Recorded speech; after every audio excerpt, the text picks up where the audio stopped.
Hello, and welcome to our virtual workshop on stakeholder management, the lesser known people side to project management. Today, we are going to hear from three project management leaders at Aera Energy, starting with a presentation by Paulina Christensen on translating the stakeholder engagement theory into practice. After that, we will have a panel share their project management experiences and discuss how those experiences have helped them accelerate their career. By the end of our workshop, our goal is to help you understand how to engage stakeholders in your projects early on, how the influence of others might affect your project progress, and a few tools that could help you manage your project successfully. All right, let's introduce our presenters for today. First off, my name is Christine Moran, and I will be your moderator today. I work at Aera Energy as a production engineer, and I've been with the company for about 7 years. Paulina Christensen is an IT manager at Aera Energy responsible for the industrial process control systems that enable responsible oil and gas operations. Her work at Aera over the last 18 years has spanned multiple disciplines, including project management, business relationship management, business analysis, risk management, application development and support, portfolio management, and information quality process excellence. Rita Waugh is the manager of Aera Energy's Trailblazer team, focused on incorporating innovation into Aera's oil and gas operations.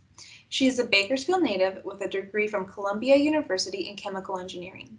She has worked at Aera for 19 years in multiple roles, including gas and treating process engineer, project engineer, field process supervisor, subsurface design engineer, and most recently, innovation team manager. Jessica Leung is currently the process engineer for Aera Energy's Ventura lease. She is a Bay Area native and graduated from UCLA with a Bachelor of Science in Mechanical Engineering in 2015. With 5 years of experience covering project and process engineering roles across various leases, she has also become actively involved in the inclusion and diversity space as a lead chair for the Women of Aera ERG. All right, the first part of our workshop will be a presentation prepared by Paulina Christensen on translating the stakeholder engagement theory into practice. Hello, Bakersfield Women's Business Conference. Thank you for joining us.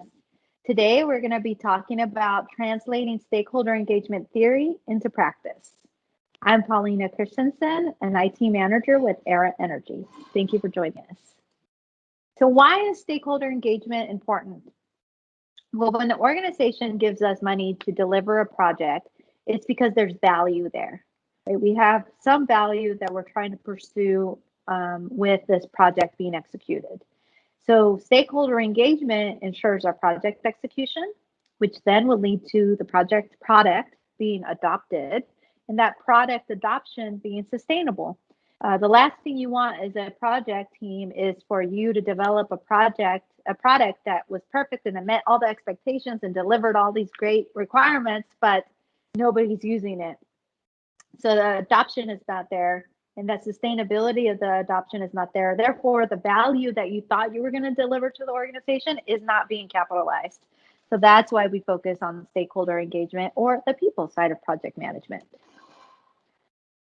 Today, I'm going to share a few models that I like, but just as a reminder, all models are wrong, but some are useful. So here are a few of my favorites. The stakeholder is anybody who has interest in your project, even if they don't know it yet. There's some stakeholders who have no clue they care about your project, and you may have no clue that they care about your project too. So this work is really going to help us point to all of those stakeholders, even the ones we don't know yet. Before we get into the presentation, here's the structure that you'll see. On the top left is what we're talking about. Bottom left is the source, or where did I learn this? In some cases, the slides don't have a source, and that's just because I learned it so long ago, I don't remember where I learned it from. And then on the bottom right is why does this matter to you? And then in the middle is the context. Content, sorry, not context. So change management recap. This is Cotter's 8 steps. We start out with an organizational frozen state. The culture, the work, everything is frozen. The resistance to change is met with the resistance of the new. So the two forces are really struggling and pushing each other, and this is the frozen state.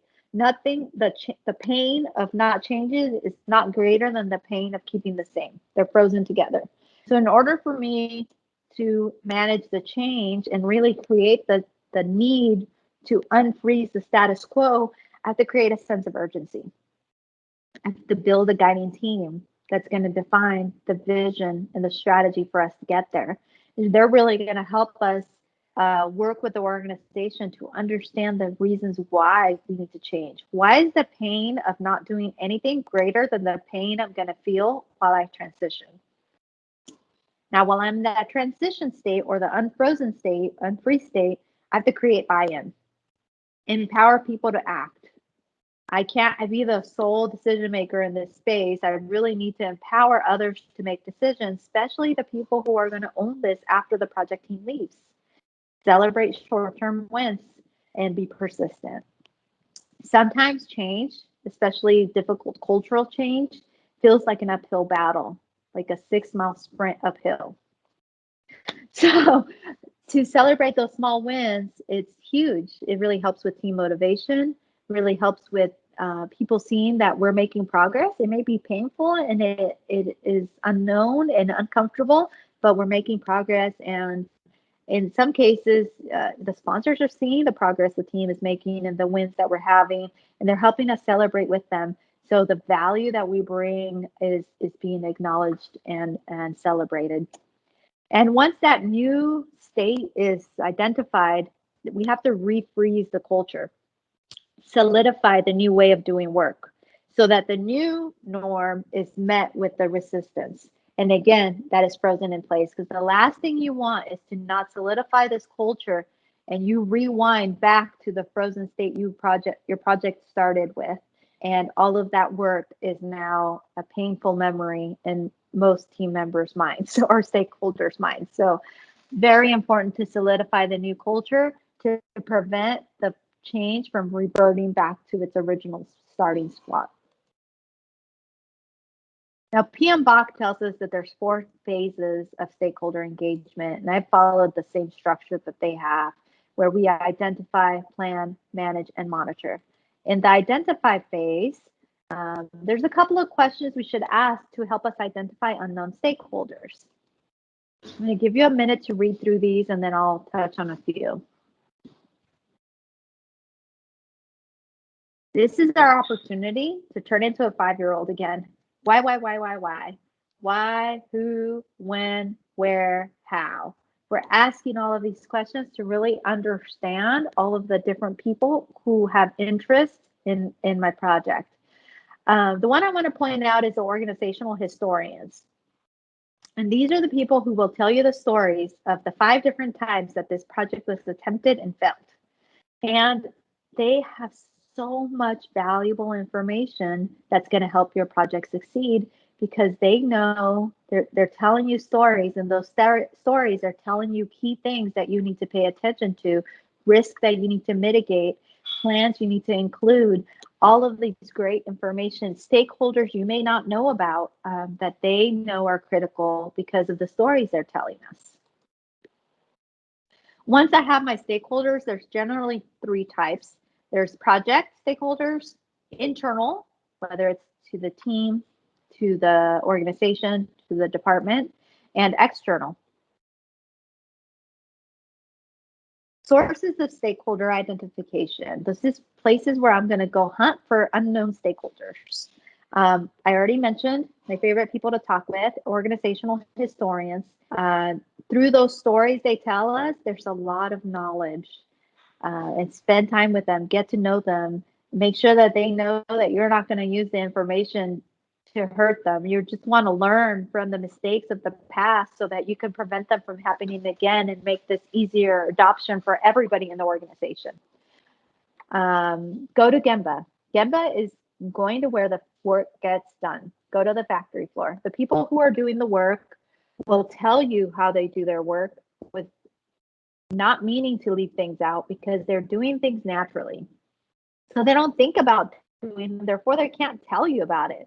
But if you go to wherever the work gets done for the project or product you're putting in place, You'll see all of the people they interact with. You'll see all of the places they pull information from to make decisions. You'll see where they enter that information and how they interact with others. A lot of valuable information is learned by going to Gemba. RCFAs is root cause failure analysis, and these are a common practice when there's failures. The organizations responsible for running whatever you're working on, they typically do RCFAs to try to prevent failures from happening again. And they'll put in things in place so that that failure doesn't happen again, or we catch it before it fails. Reading those RCFAs will tell us who gets involved, why it's important, and what things were put in place to prevent what failures, because my project has to take into account how to test for those failures not to happen again, how to program if it's a programming project, for those failures not to happen again or not be reintroduced when we retire the old product. I also have a risk register. So normally organizations go through some kind of risk analysis. At some frequency, they refresh those risks and reassess the risk impact to the organization. Those registers hold a lot of information around who the stakeholders are, who are the decision makers, what kind of risk to the organization do you face, what mitigation practices have you put in place, what controls do you have in place, a lot of great information in there. Your steering team is going to be a good source for identifying your stakeholders because they were put in place to help remove barriers, to identify resources, and ensure the project vision is aligned with the organizational vision. A lot of great things happen during those discussions, and those steering team members will help you identify stakeholders from the different perspectives. Your project team, of course, will help you identify stakeholders. Organizational charts. So this one tends to be surprising when I talk with people about this. Organizational charts have a lot of great information. So I've been at Aera for 20 years, and I still look at org charts whenever I'm doing a project because I want to see all of the people who are involved. There might be people who I don't know are part of that team, or I might know Bill is a critical resource for this, and he has a lot of knowledge of this, but by looking at the org chart, I learned that Chris is his peer and he's responsible for something else that is also impacted by my project. So I need to bring him on the team or as a stakeholder. Process documentation. Standard operating procedures are a common practice in many organizations, and those will tell you how the work gets done. Often they'll have who gets involved, and sometimes I've seen where they have the why this type of work or this procedure is important. A charter will have the scope, boundaries, escalation methods, decision-making authority, all of that great stuff you need to know for projects to be successful. Different tools you can leverage to identify your stakeholders is, of course, research. I talked a lot about the inventory of knowledge that we talked about in the previous slide, like RCFAs, risk register, SOPs, things like that. Just read through them and really try to identify stakeholders there. Brainstorming is a great tool for identifying stakeholders and defining scope because this is getting the SMEs in the same room. It may be a virtual room right now, but it's in the same room to talk about the components of what you're trying to get accomplished. And each of us individually as SMEs or subject matter experts have our perspective, but when you hear another SME's perspective, sometimes it triggers thought. A lot of times it does, and it leads you to a different pool of ideas that you wouldn't have thought about individually, because as a unit or collaborating with each other, we're coming up with a better product. So the richness of those discussions between the SMEs when you facilitate successful brainstorming sessions is amazing. Listening. So I talked about this already with the historians.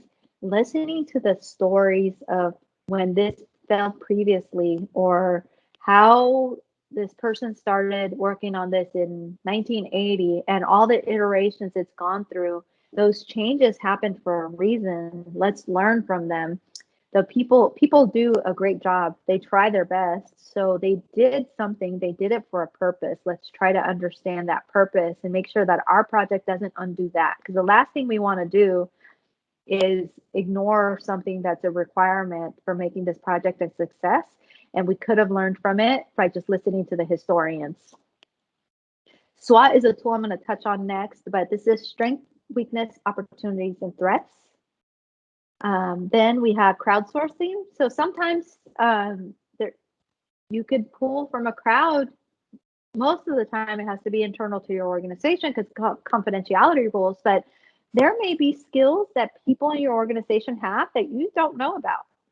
And that's because we hired them with those skills and we just haven't put them in a role where they're able to practice those skills. So leveraging crowdsourcing opportunities is a great way to get skills in your project team. Help wanted ads are also great. There's sometimes some projects have space for development opportunities where if people have long-term career aspirations to grow in a certain domain, your project may be the vehicle to offer that to them. And if you have space for it, it's a great opportunity to get people who are extremely bought into learning this skill and enabling the company to succeed at the same time. So growing your personal development and growing the value delivered for the organization is a win-win all around. Risk register, I already mentioned these, right? Really reading through the risk and what we've done to mitigate those risks for the organization is huge. And last is project funding documents. Project funding documents generally have the decision makers, who has approved this, who has change management authority, all of those great information about stakeholders. Now on to one of my favorite tools, the strength, weakness, opportunities, and threats, also known as SWOT. This is a facilitated session with your SMEs, and it's really going to help you identify unknown stakeholders, gaps that currently exist, or risks that you're introducing with your project. The internal part, the strengths and weaknesses, are all things that are generally within your organization's control. Like, right now, I have, I'm putting in a new invoicing technology.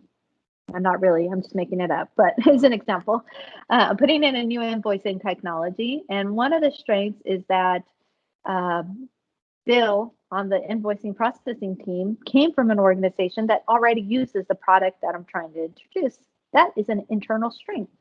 I can work with Bill's team lead to say, hey, can Bill help me with the change management and training? He already knows how to use this tool. It'll really benefit your team. A weakness could be we have some real strong resistance to change because the invoice processing team has been the same team for the last 20 years, and we've used that product for 20 years. So learning a new technology is an internal weakness that we'll have to face. Not because people aren't capable, but just the fear of learning a new technology and the potential for failure when you've been recognized for consistently delivering it's a very big threat to people, and it sometimes could show up as resistance to change if we don't address the risk that people perceive by introducing this new technology. Now, external is all about things that are happening in the around your project that may influence or impact your project. For example, COVID. So the COVID working from home that we've been doing for the last year, as an opportunity, it's really opened up the people's thoughts to remote work and using collaboration tools online and really virtual collaboration. People's appetite to learn new tools has increased. So that's really, it's not as scary because we've been doing it for a year now, and it's not been as horrible as we thought it was going to be day one. So that's an opportunity. A threat is the collaboration that is required for this project and that rich conversation that the SMEs would have sitting around a table and discussing the project. I can't have that in a virtual environment. And some people don't have cameras, so I can't even read their body language.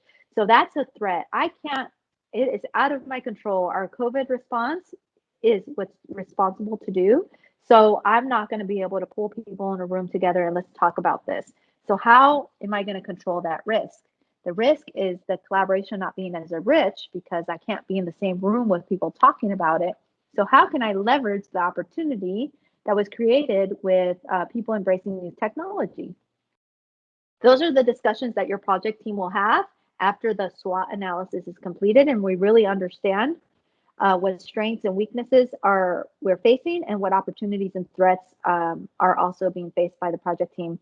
Out of here, either will be plans to mitigate those risks or just acceptance of those risks. If that's a threat that is going to influence us, hey, steering team, sponsors, this is a threat. We can't control it. There's nothing I can do about it. Just know that this may impact my scope, my budget, or my timeline. How do I manage, or I'm sorry, plan the stakeholder engagement? Well, this prioritization focus matrix is really helpful for me. And it's really taking the power and the interest matrix to help me identify who I need to manage closely, who I need to keep informed, who I keep satisfied, and who I monitor. Here is an influence diagram. They're never this pretty. It's usually on a whiteboard and it's messy, but it gets us to the place where we need to get.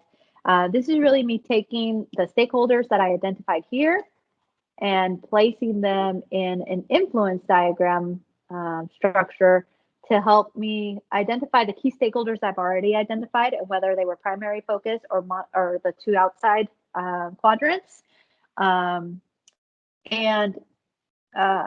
how do I gauge their perception of my project? Are they unfavorable, -3, or very favorable, +3? And where are they on that spectrum?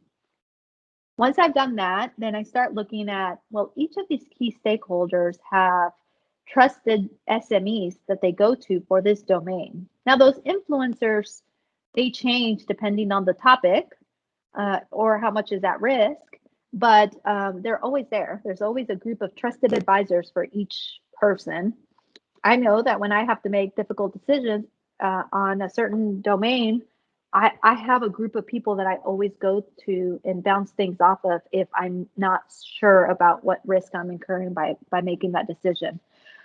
So my influence diagram is really going to tell me about who is a trusted advisor of who, and how can that impact the favorable or unfavorable position of my project being accepted.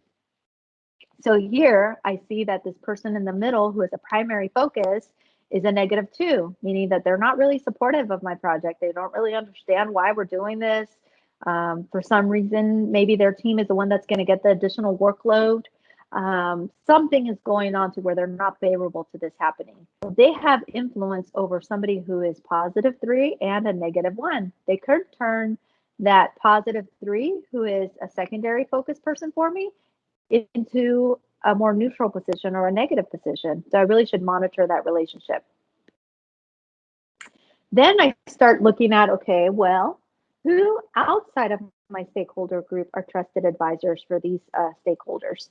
And I find that there's two people who are really outside of my stakeholder group who are advisors for people in my stakeholder group and primary focus stakeholder group. So I really should focus on these three stakeholders because this one has a negative perception of my project and they influence a +3 person. This one has a +3 and they influence a -3. Now I can't only a -2, sorry. I can't only focus on changing my negatives to positives. I have to understand why the negative is negative. I mean, the people want to do a good job. So why is it that they're worried about? And what do I have to make sure that my project team addresses? Now, how do I manage stakeholders? Outside of my project team, I listen to their concerns. I assess the impact of their concerns to my project and the adoption and sustainability of it. I communicate what I heard. I adjust my project's scope, delivery, or time or budget. In some cases, I decide not to adjust, and in either case, I communicate that decision. And in some cases, I have to escalate. So this is a known risk. The stakeholder group identified it. I'm advising the steering team to accept this risk, and this is why. As a project manager, that is my job. Another tool that I like to use is Aera. This is a great tool for clearly defining governance. Who is accountable? You can only have one accountable per task. Who is the responsible? Who's performing the work? Who is consulted? And who is informed? Now, if I'm holding a consensus making workshop, and this for task 2, and person A is accountable, I'm going to bring in person C and person A for sure. Now, depending on how controversial or how much unknown is there, I may bring in person B because they're consultant. But if there's conflict between the 3 people, the accountable person is the decision-making authority because they are the ones that are accountable for the results. You can delegate work, but you cannot delegate accountability. So if things go wrong in something I'm accountable for, things going wrong consequences are mine to own, not the people that I delegated the work to, because I'm accountable for ensuring the success of that. The informed people, I would not bring them into the consensus making workshop because they are really only to be informed of the decision or the implementation plan, not really brought in to make decisions or influence the direction of that task. So this really helps me identify who needs to be involved and who's going to do what. Now, as you look at your project team, there's stages of team formation, and all project teams go through this. No matter how mature your project team is, they all go through forming, storming, norming, performing, and adjourning. It's not always in that sequence, and it's not always check and done. It goes back and forth depending on situations changing. So if a new project team member adds and you're in a performing state right now, you really have to consider the value that that project team member is going to bring, because you're going to disrupt the performance of the team, and they may go back to forming, storming, or norming depending on the impact that that person being added has. If one of the team members' positional power change, this team formations may go back. A lot of things can influence this. If the scope changes and the impact groups change, the same thing. Your team will navigate through these different stages of team formation. And it's normal for teams to go back and forth. So as a project lead or project manager, I have to recognize how people behave in each of these stages and give them the space to work this stage or this room of project team formation before I expect them to be at the performing stage. Really just about awareness, because this will help aid the discussions that you have either in check-ins or in one-on-ones or informally dropping by somebody's desk or calling them on Teams, whatever check-in method you have. Now, internal to your team, how do you keep the team engagement and the performance? You're going to have team members that fluctuate in this model, but this is really a matrix around the will and skill for your team. There are some team members who have high will and high skill. I do not need to excite them. I don't need to guide them. I don't need to direct their work. Actually, if I direct their work, I'm probably going to demotivate them and really drive them crazy. So I cannot do that as a project manager. I can, however, delegate to them. And if they escalate things to me, I better remove barriers really quick because they are hitting the ground running and I am getting in their way. Delegate, delegate, delegate. For team members who are low in will but high in skill, I really just have to excite them. They know how to do the work. They just may have some other stuff going on that I'm not aware of. They might have competing priorities. They just may be a little burnt out and don't want to do this kind of work, or maybe their career aspirations are heading them in a different direction, and this project team is asking them to do tasks in or do analysis in work that they are SMEs in, but they don't want to do anymore. They're ready for a change. In some cases, we have to ask people to do work in domains that they're really not, it's not aligned with their long-term career aspirations, but that's what we need them to do. So it's really about exciting and having those conversations. Um, Directing is where you have low will and low skill. You have to spend a lot of time directing the work of people who fall in that quadrant. Now, the ones that I definitely keep a close eye on and I normally assign mentors to is the low skill, high will. Because people in this group are really, really excited to do the work. They want to do the work. They want to do a good job. They want to deliver. So they work really, really hard, but they may be going in the wrong direction. They may be doing something incorrect. They may be spinning in mud, like a wheel spins in mud super, super fast and just burning a lot of resources, time and money, and not accomplishing or delivering or making much progress.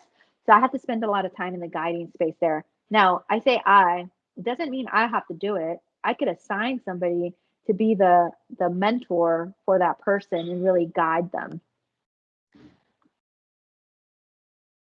Now, what do I do as a project manager when things aren't going well? There's different ways that you can communicate and work with your team. Coaching is really where you are the mirror. You're asking them questions, asking the team questions, asking the individual questions to help them come to the conclusion. They don't really need you to teach them. It's just really a conversation where you're being the mirror and helping them think through the problem or think through the solution. A mentor is assigning somebody who can teach them how to do something. And escalating is you've tried all the different ways. You've had accountability discussions. You had a coaching session. You assign mentors. I'm out of ideas. I can't do anything else. As a project manager, I don't have formal reporting of responsibilities or authorities for this person because normally organizational from an HR perspective, the people in the project team don't report to the project manager, they report to a different formal leader. So I have to bring that formal leader in and show, share the expectation, what I've done to try to enable success, and really discuss what my options are. Now for options, these are the R's that you can work through. And that's really resupply. You don't have the right resources. You could have a really skilled programmer with a really bad machine. That's not a good fit. So I just need to provide them a new machine, for example. I need to retrain. These might be skills that I'm asking this person to do that they haven't done in a really long time. So they just need to revisit those skills and get a refresher. Maybe the job is not a right fit, so I have to refit. Redesign the job to meet what their skills are and still deliver value to the project. Or I assign them to something else that still delivers value to the organization and is a better fit for that person. Or I have to release them. They're not a good fit for this project and they're actually impacting the project team more than the value they're delivering. So I have to look for something else, work with the formal leader to move them somewhere else. Maybe on a different project, maybe to do different type of work, or maybe leave the organization. Those are difficult conversations, but if we escalate and really partner with our formal leaders, they'll help us remove any challenges that we have. Monitoring stakeholder engagement. So how do you stay in touch or sense the pulse of your stakeholders? For my critical stakeholders, I have a relationship owners. So in that influence diagram where I had the 3 stakeholders I circled, each of those stakeholders would have a relationship owner, somebody on my project team who is accountable for checking in with them, whatever method that is, whether it's email, meetings, walk by their desk, whatever it is. Check in with that stakeholder to see how it's going, see if there's any concerns, see if things are working well, if they're not working well, things like that. Regular check-ins are absolutely critical, especially if the project team is not the team that's supporting the product after it's done. This will really help with ownership, feeling like the support is there and it's not just going to be dropped on their laps and we leave as soon as the project is over. Change agent groups is a fantastic tool to use or group to organize when the change is a big cultural change. Change agents are usually people with high emotional intelligence that you can share what you're going to do. They could help you identify what types of challenges you may face. who additional stakeholders are. It can help predict any behaviors and things that would help. Um, if there's fear involved, help address that. They're absolutely critical in reading the pulse of the organization. And typically, these are people with really high emotional intelligence. Creating Q&A forums, this is a different vehicle, right? So people are used to posting questions online and getting answers um, questions responded without the conversation piece. So just creating a different vehicle for people to communicate and post their questions. Having one-on-ones is really critical because sometimes people, especially when there's concerns, they won't share them in big group or public forums, but they will in one-on-one conversations, especially if they know that they have your trust and that you're not going to say, well, so-and-so told me that this is going to fail because of blah, blah, blah. Can't do that. But you can encourage the team to have the discussion around if that risk becomes true, what kind of impact are we facing and how are we going to control that risk from becoming a reality? And last is pulse informal leaders. Now, how do you know who those informal leaders are? When you're in a room and a difficult topic comes up or a controversial question comes up, the room all of a sudden goes silent and the majority of people look to one person or two people. Those are your informal leaders. Sometimes they're not the formal leaders of the group. So as a project manager or a facilitator, you really got to pay attention to those physical signs that people are giving you, pointing to the informal leaders of the group. Usually these are really high emotional intelligence people that not only know the technical work, but know the people impact of the work, and they're trusted advisors for their peer group, have the respect of their peer group. So as a project manager or project team, we really should pay attention to those people and interview them and understand any concerns that they may have, because they have earned the respect of their peers for a reason. So we really should leverage their knowledge and understand what types of work we need to consider. So why is stakeholder engagement important? Again, for project execution, for the product that you're delivering to be adopted, and for that adoption to be successful in order to deliver the value that the company invested this project to deliver for. So how do I do that in the people side of project management is through change and stakeholder management. Thank you so much. Oh, I'm not done yet. I forgot. I put a screenshot in here of the sections of the PMBOK, the body of knowledge for project management, that has this body of information. And I'm Paulina Christensen at Aera Energy, and I'm so glad that you were able to join us today virtually. Thank you and have a great day. The next part of our workshop will be our Q&A. We have asked our 3 project managers 5 different questions on their personal experiences around project management and how that has helped them accelerate their career. Let me allow them to introduce themselves before we dive into the questions. Hi, I'm Paulina Christensen. Thank you so much for inviting me to be here today. I'm really excited for the opportunity, and I'm especially excited for 22 when we could see each other again, because I really learn a lot from spending time with each of you in the conversations we have in the hallway or during breakout sessions where I get to hear your stories and learn from you as well. So in 22, when we could see each other again, I am really looking forward to learning from you. Thank you so much. A little bit about myself. I joined Aera Energy as a high school student. I had the opportunity to take a computer class through the ROC program, and there I applied for a job at Aera, part-time job, to really practice the skills I was learning in class. And I did not know that that part-time job as a high school student was going to turn into a long-term career. And 20 years later, I've worked in almost every part of the organization, whether it's reporting directly to them or doing projects on behalf of the organization, and it's been really exciting.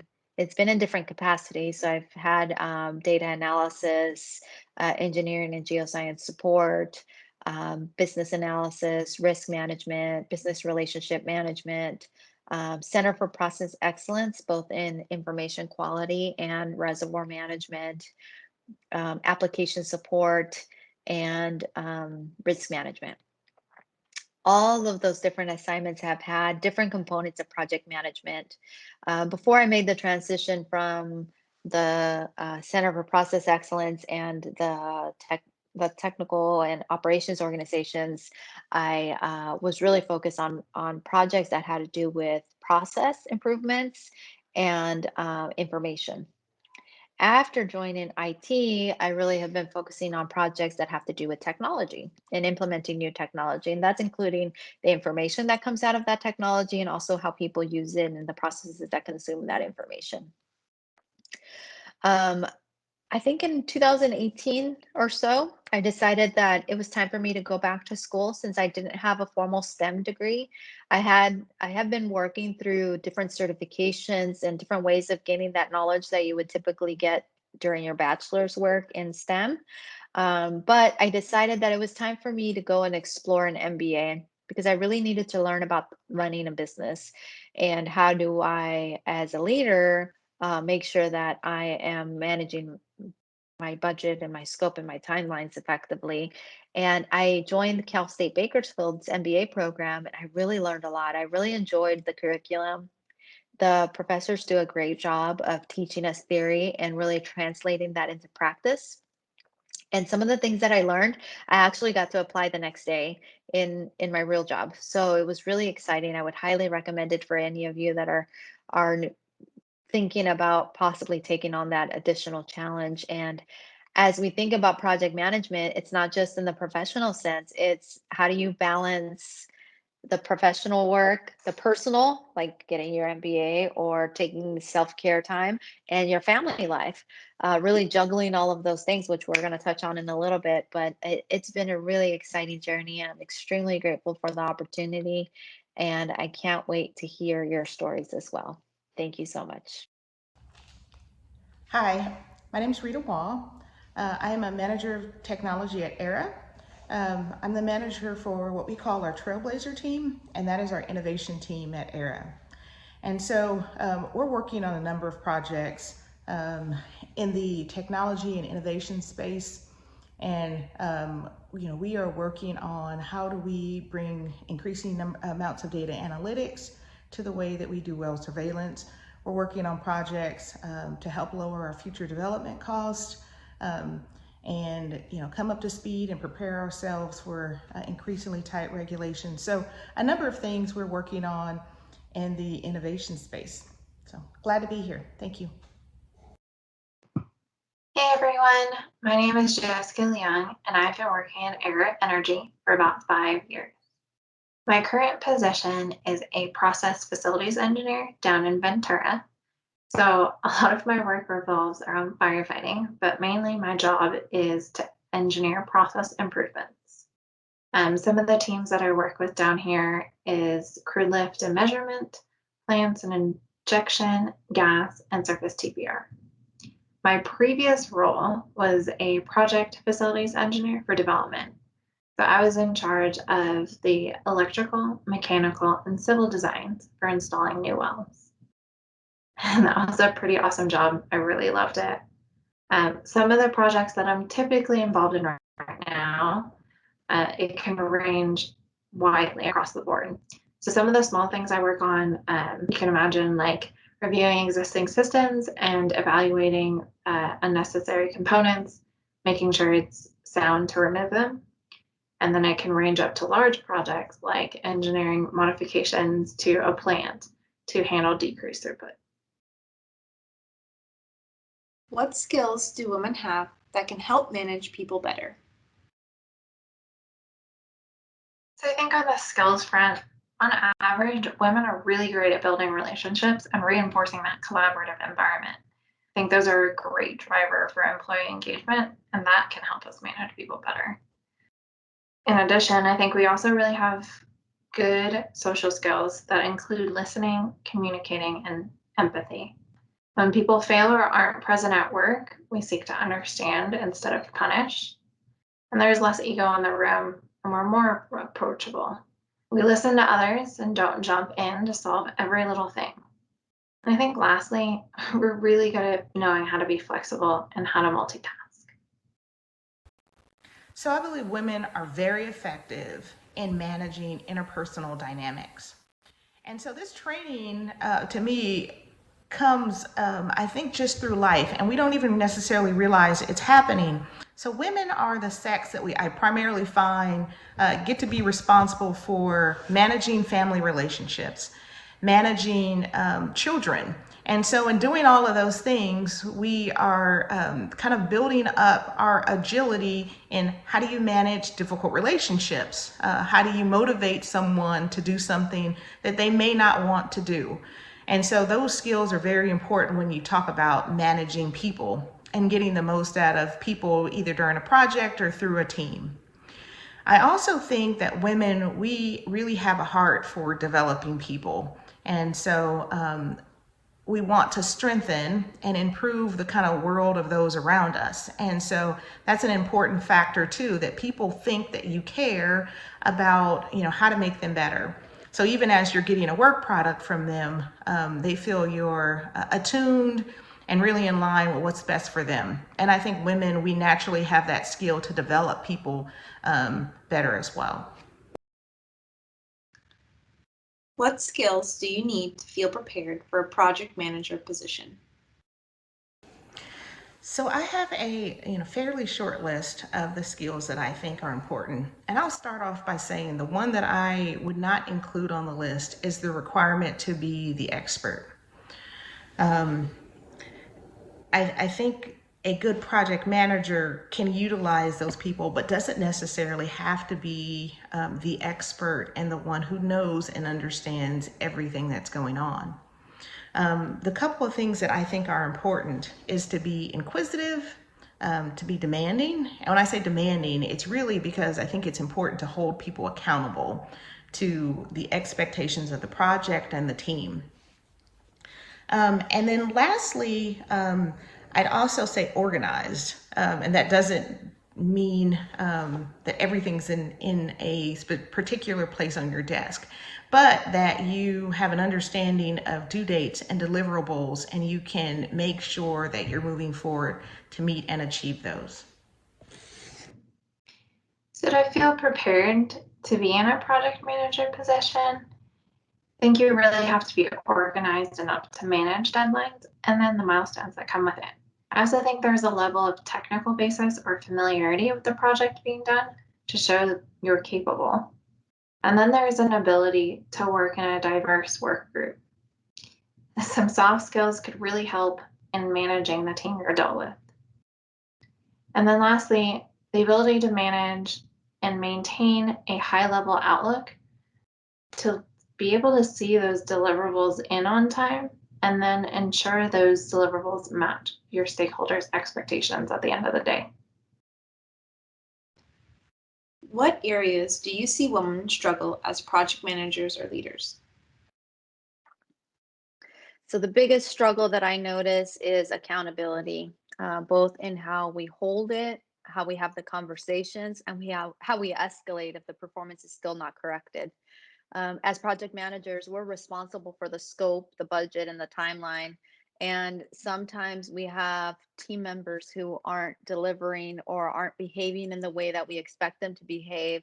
And as a project manager, am responsible for setting expectations, having discussions when those expectations are met, and either providing, coaching or mentoring or escalating. In some cases, the behavior is not resolved or the lack of delivery is not resolved, and I have to bring in the formal leader for that person.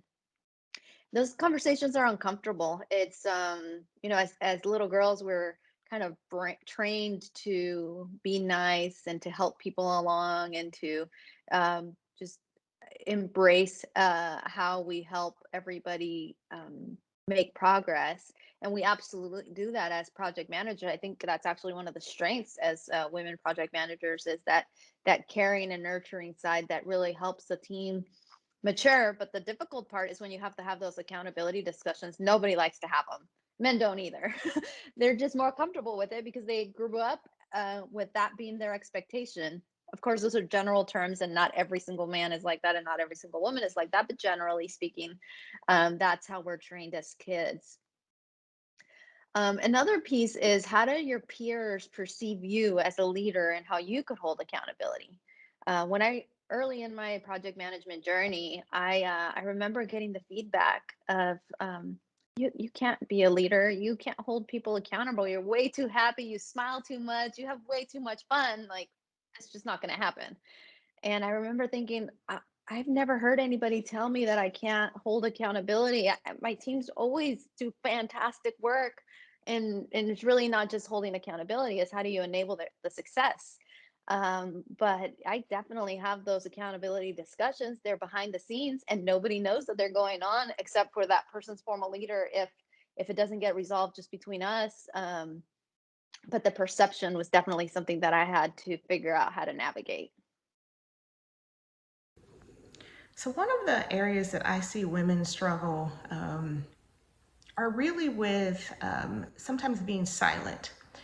And so I think it's a tricky area of gender dynamics, and I find that it tends to pop up a lot in situations where there is almost a power dynamic, and that could be as you're talking to people who are above you in kind of the organizational structure, or just maybe in terms of how that person manifests their power. Um, you know, some women tend to, shy away.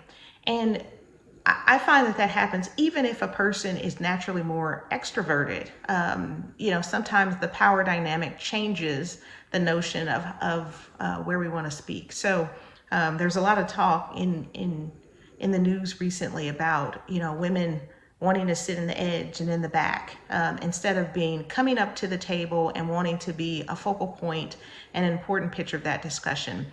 And so that's one of the ways that element of gender dynamics has manifested in the way that we approach how we can vocalize and own our own power in the room. Tell us about a time a project was sidetracked by someone you did not identify as a key stakeholder. How were you able to bring the project back on track? So, one of the things that's really interesting is that this happens all the time. And, I can listen to Paulina and still get a ton of lessons because I don't think I have ever nailed my stakeholder engagement group, out the gate. So I'll give you a funny story, or not so funny as it was going on, but funny now. A few years ago, I was put on an Aera engagement team. So the organization had just come through a very difficult time. And so there was a team of us that were working on how do we re-engage the organization and get kind of a higher levels of energy and motivation up. And so one of the things that us at the team were recommending was that in spite of everything, that we celebrate a milestone anniversary for the company. So it would have been Aera's 20th anniversary. And so I got put in charge as our celebration lead. And so as part of that celebration, one of the things we were actually going to do was to hold an event, and which turned into a party celebrating that 20th anniversary. So in spite of everything else I was doing, I was now party planning. And so a lot of the people on my core stakeholder group very early on was really our wider engagement lead, but also Aera's HR department, and up to the CEO, which I had also went up and presented the notion and the plan for this event. But, I missed a lot of people. So we at some point decided that we were going to hold the celebration at Aera's office, which meant I had a lot of additional stakeholders in terms of Aera's building security, our building logistics team, which needed to be brought up to speed on our plans and then how that they could help support. And then the other thing is the person who ended up paying for it was not in our HR department, who I was communicating with about the plans of the event and the budget. But as I figured out another group was paying for it, I got another stakeholder that I needed to connect with how I was really going to spend a good portion of their budget for the year. So, the moral of the story is you do a really a best effort in figuring out your stakeholders, but they can and will change through the course of the project. or you can figure out, despite maybe your best efforts, you missed a few. And so I think it's just important to lean in, reconnect with those, make sure that everyone is engaged with the project, and you can keep moving and kind of keep your project on track. I think it's hard for us to admit mistakes, but it's pretty important for us to learn from them. So a couple of years ago, we were working on a project to develop a brand new portion of a lease. And part of that project was to review environmental concerns. But we totally underestimated how key that particular stakeholder was. There were certain milestones we had to meet and complete that had much longer timelines than we initially thought. Those milestones could have led to progressively more complex requirements that could have completely derailed the project. So totally unanticipated. We thought it was going to be a really quick check the box and move on, but we had to stand back, reevaluate, and add this new component as a key stakeholder. So, to understand the impact of those milestones and the progressively more complex requirements, we completed a decision matrix with different probabilities of their outcome and then immediately presented them to our main stakeholder. So, by combining that update with potential next steps, actionable next steps, we were able to not only obtain their buy in, the key stakeholder buy in, but quickly course correct to put the project back on track and then make sure we manage the brand new key stakeholder. How have you used project management skills to advance your career or at home?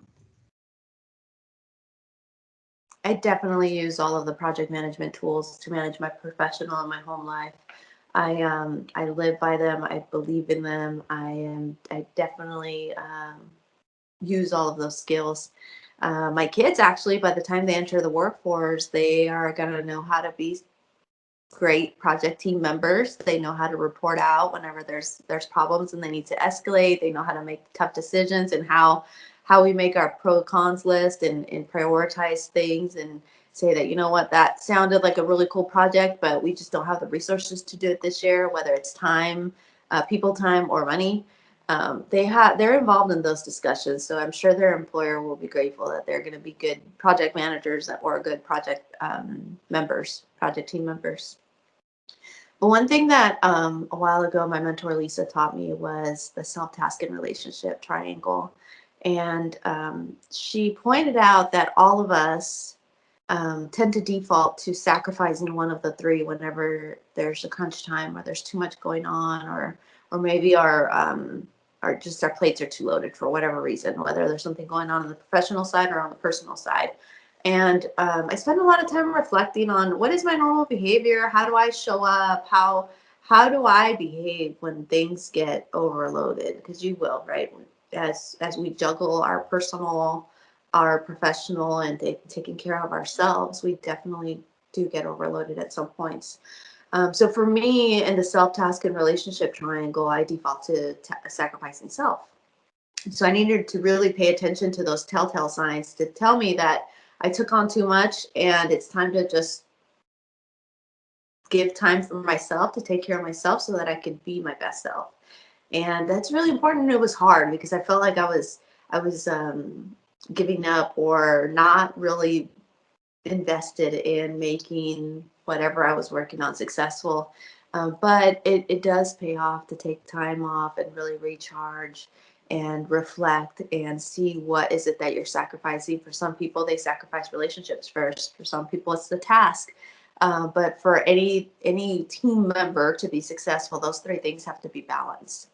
And as a project manager, I have to keep an eye out for them. So if I know that my son's default behavior is to sacrifice task, and I start to notice missing assignments or late assignments, then it's time to have the conversation. Let's pull out of the project and let's talk about what's overloading us so much that we're starting to have late assignments, and what can we do to correct that, and what's our recovery plan, and all of those things, they come in handy too in my personal life. So I think for this answer, I'll focus on how my skills have helped me advance in my career.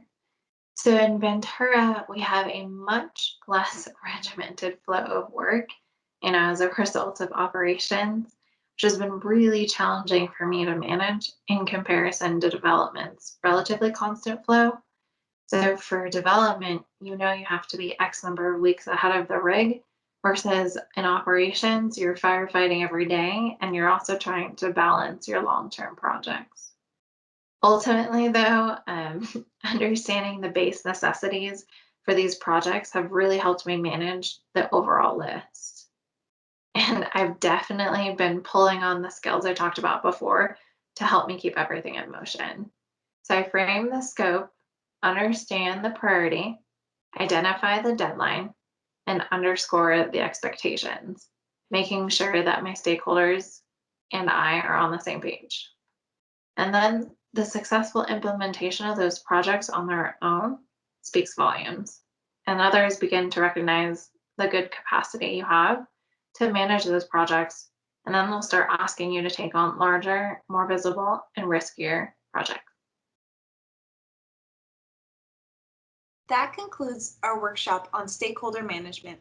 We appreciate you taking the time to join us in our conversations today, and we hope you were able to learn something from us. Thank you and take care.